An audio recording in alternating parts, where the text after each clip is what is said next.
여러분 이렇게 토탈 2년의 시간을 보내게 되는데 이 필요한 시간을 그들은 가는 겁니다. 왜? 그들은 매일 아침마다 하늘을 바라봅니다. 이 훈련, 만나를 기다리고 광야길에서 물이 없을 때 반석을 깨 주신 물만 마시는, 생명의 물을 마시는 그 연습, 그리고 자기들이 결정하는 것이 아니라 구름기둥이, 불기둥이 인도하는 길을 따라가는 연습, 이거 계속한 것입니다.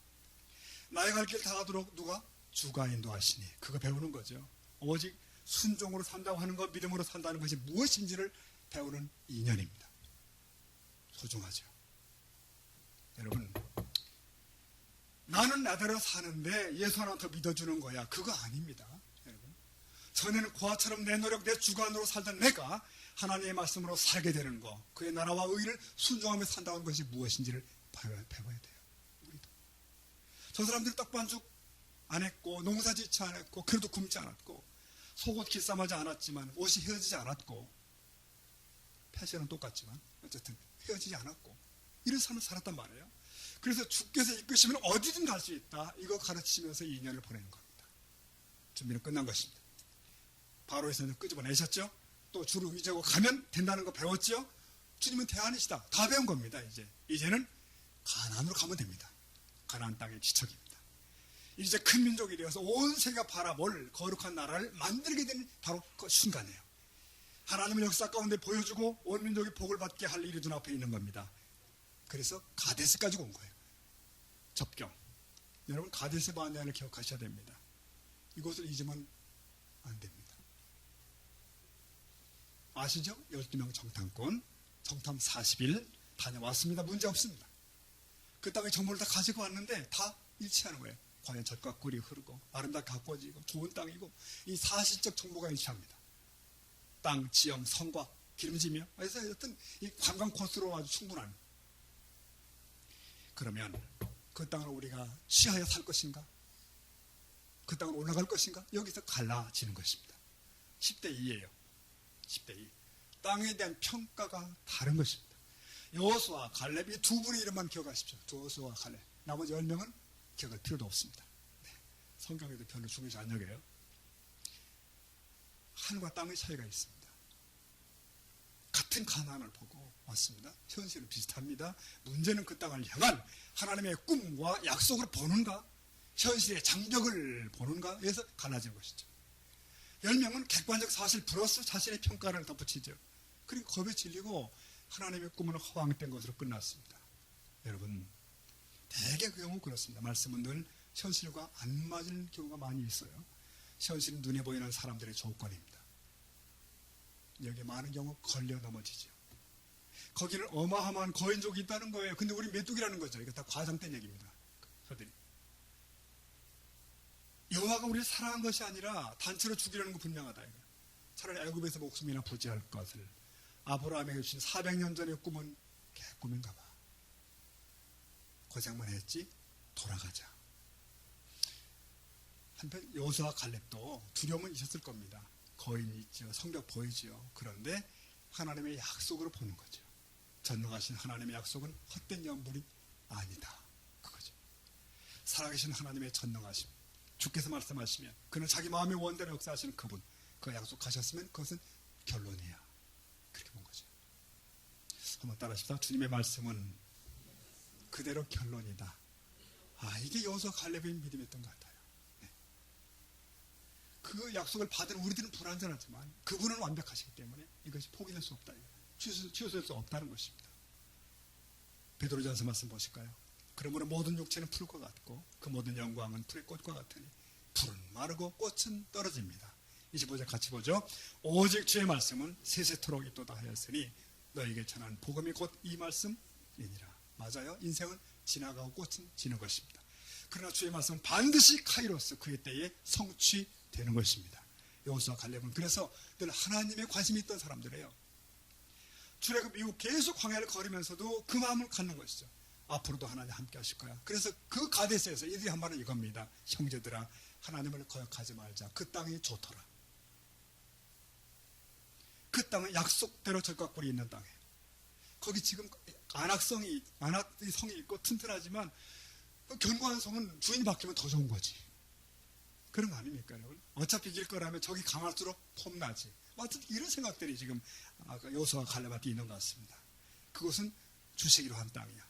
저기 강해도 그들은 우리 밥이야. 그들의 보호자는 떠났고 우리는 하나님과 함께 있어. 이런 마음들. 이게 믿음인 줄로 믿습니다. 자, 그날 여러분 꿈과 현실이 갈라지는 것입니다. 네, 온 국민이 통곡했고 모두가 불신앙의 보고에 파묻혀 버렸습니다. 여러분, 범죄 이후에 인간에게 믿음이란 낯선 용어입니다. 그래서 우리가 다른 사람 낭망시킬 때 뭐 복잡할 거 없습니다. 과학적, 이성적인 설득이면 족하지. 꿈 같은 얘기, 영적인 얘기는 빼고 현실적 얘기만 하면 됩니다. 뭐 믿음, 성령, 뭐 이런 뭐 상급 이런 거 다 빼버리고. 여러분, 이래서 완벽한 불신앙의 승리, 이 가데스를 잊지 마셔야 됩니다.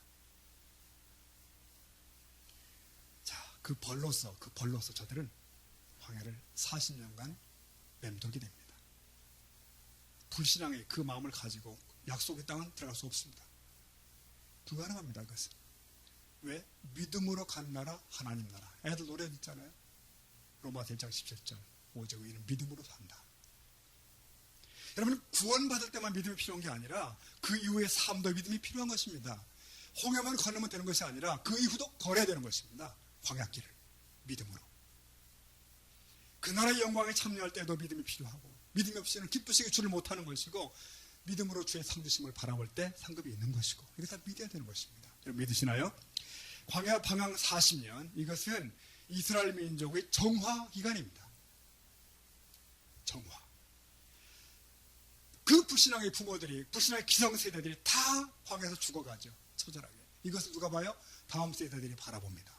이렇게 죽어가는 걸 봐요. 광야 세대, 거기에서 태어난 세대, 새 이스라엘, 여호수아 세대, 이 사람들. 그래서 그들이 드디어 다시금 돌아와서 가데스에 도착했을 때는 이미 새로운 세대로 그 나라가 만들어집니다.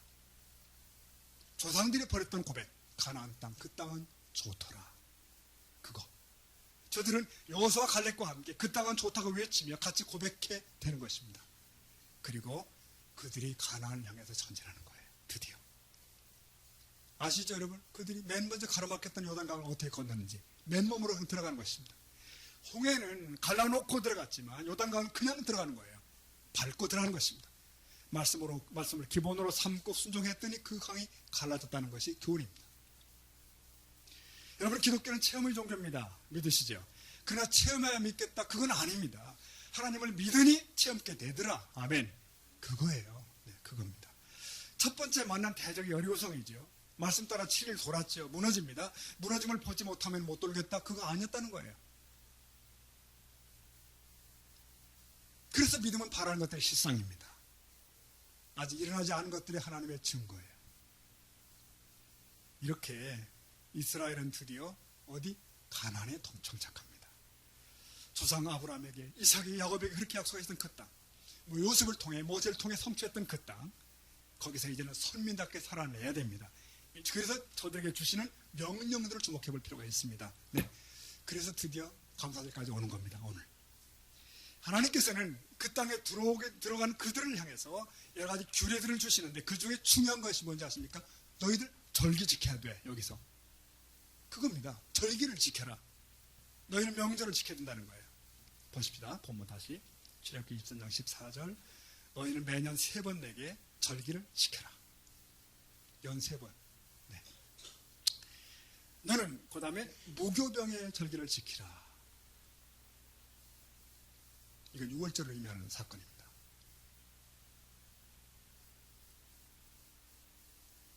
그달에 내가 애굽에서 나왔습니다. 빈손으로 내 앞에 나오지 말지니라. 16절 보십시다. 맥추절을 지키라. 이는 내가 수고하여 밭에 뿌린 것에 천년만을 거둠이라. 그 다음에 나온 것이 수장절을 지키라. 추수 감사절입니다. 왜? 이것은 내가 수고해서 이루는 것을 연말에 밭에서부터 거두어 저장하는 그 절기다 말씀하십니다. 저들이 해마다 지켜야 되는 절기는 기본적으로 3개. 15절에 빈손으로 내게 보이지 말지니라. 이것은 단순하게 헌금 드려 이거로 끝나는 것이 아니라 헛되이 내 앞에 나오지 말지니라 라고 번역될 수 있습니다. 직역하면 헛되이 나오지 말고, 쓸데없는 생각하지 말고, 절기 형식만 치우쳐 있지 말고 근본 정신에 있지 말라는 거예요. 무의미한 예배, 감사 없는 절기, 타성에 젖은 무의미한 신앙생활 하지 말라는 거예요.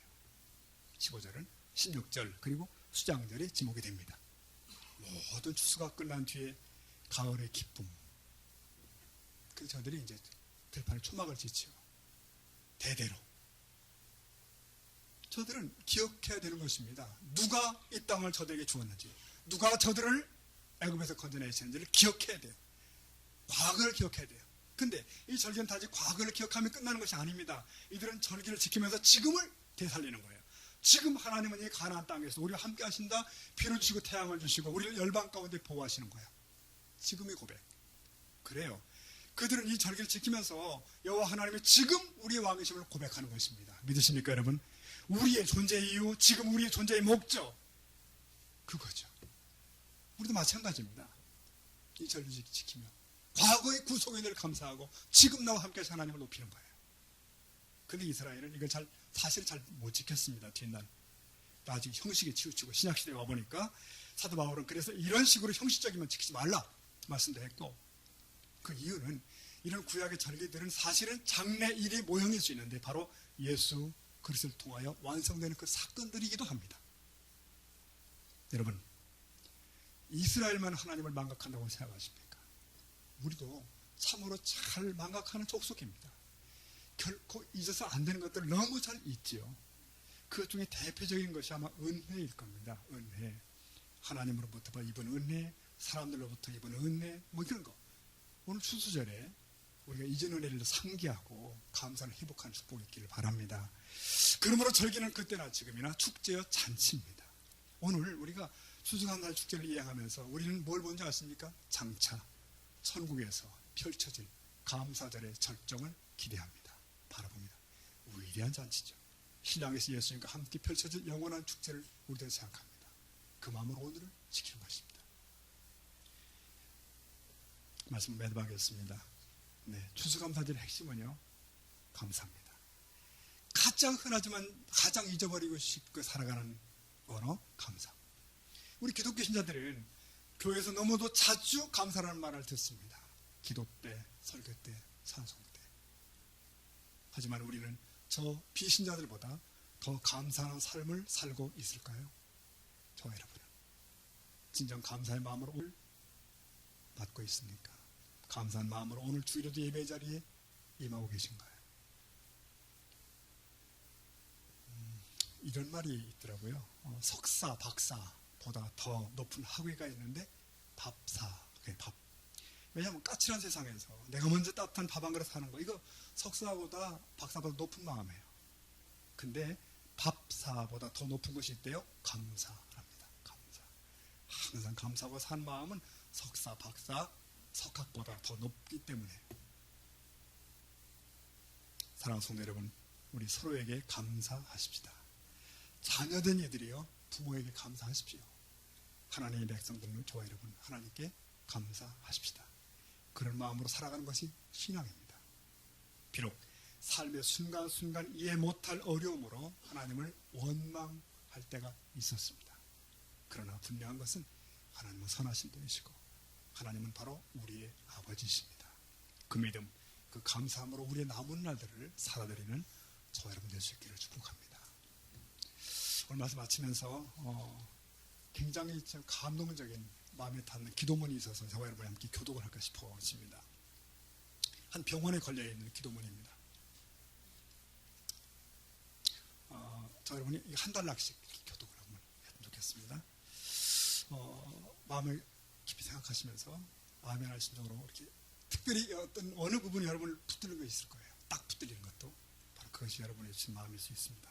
한번 교독하겠습니다. 제가 먼저 읽겠습니다. 하나님, 때때로 병들게 하심을 감사합니다. 인간의 약함을 깨닫게 해주시기 때문입니다. 다 같이 합니다. 고독하고 외로운 것도 감사합니다. 그것은 하나님과 가까워지는 기회가 되거든. 다음에 일이 계획대로 안 되도록 틀어주신 것도 감사합니다. 그래서 저의 교만이 깨지기 때문입니다. 돈이 떨어지고 사고 싶은 것도 마음대로 못 사게 하신 것도 감사합니다. 눈물 젖은 빵을 먹는 심정을 이해하게 하기 때문입니다. 아멘. 자식들이 공부를 기대만큼 안 하고 아내가 미워지고 어머니와 형제들이 짐스러워질 때도 감사합니다. 그래서 저들이 저의 우상이 되지 않게 하기 때문입니다. 다 같이 때로는 허물을 느끼게 하고 때로는 몸이 늙고 아프게 하심도 감사합니다. 그러므로 인하여 영혼을 사모하는 마음을 가지기 때문입니다. 불의와 부정이 특세하는 세상에 태어난 것도 감사합니다. 하나님의 의를 사모하기 때문입니다. 제게 잘못하고 저를 비방하는 사람들이 있게 하심도 감사합니다. 그럴수록 더욱 겸손해지고 노력하기 때문입니다. 오늘 밤 잠 못 이루고 뒤척이게 하시는 것도 감사합니다. 그래서 병들고 고통받는 이웃들을 위해 기도할 수 있기 때문입니다. 다 같이 합시다. 하나님, 그럼에도 불구하고 제게 감사할 수 있는 마음을 주신 것을 더욱 감사합니다. 주님의 나라의 임하기까지 감사하며 가기를 원합니다. 아멘. 기도하십시다.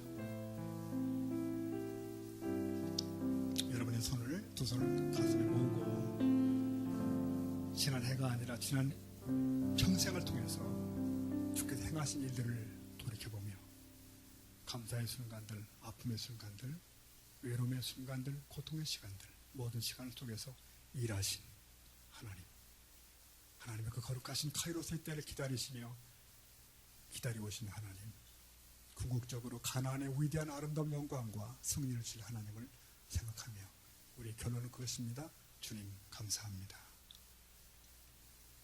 주님 감사합니다. 이 고백을 우리 가슴에 담아 조용하게 묵상 가운데 올려드리면 좋겠습니다. 같이 묵상.